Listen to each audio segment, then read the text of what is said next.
Сәлем достар, бүгін мен сіздерге өзімнің постоянно қолданатын, яғни өлеңдерді қысқартатын программаны көрсетпекшімін. Міне, абрезит музыку деп жазасыздар, сосын кейін осылай шығады. Міне, үшінші тұрған міне, абрезит музыки деп тұр ғой. Міне, осыны жүктеп аласыздар. Енді мен ашайын. Енді дайын тұр. Енді біріншісін таңдайсыздар. Міне, менде осы жерде өлеңдерім бар, я. Мен енді осы жерден так, міне, нені таңдасам екен? Бақытты әйел дегенді алайын. Осыны енді міне, қайшының суретін басамын да закрыть етейін. Міне, енді мына бақытты әйел дегенді мен қақ ортасынан қысқартуым керек.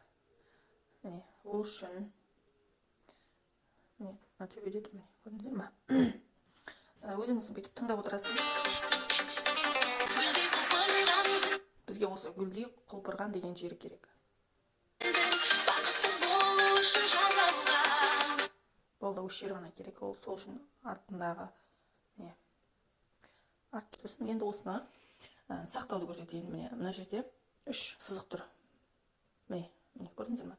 Удалить, екі шетін өшірдік, или удалить, қызыл болып тұрған бар ғой, соны өшірдік. Енді бізге керегім осы ортасында қызыл ғана керек қой, сол үшін мен міне бірінші осыны басамын, удалить деймін да. Или егер ортасында міне қызыл болып тұрғанды өшіретін болсам, мына келесісін басам. Міне, удалить селектор, көрдіңіздер ма? Мына ортасында ақты өшіріп тастайды. Маған ортасы керек. Сол үшін мен міне біріншісін басам. Бастым ғой, енді міне төбеде тұрған, мынау төбеде 14 деп тұр ғой, ең төбесі, соны басамын. Міне сохранить деймін. Закрыть. Қазір, нет, спасибо. Енді тыңдайғы. Міне осылай. Менің осы видеома лайк басып, комментарий жазып, міндетті түрде маған тіркеле кетіңіздер. Алда әлі көптеген осындай пайдалы ақпараттармен бөлісемін.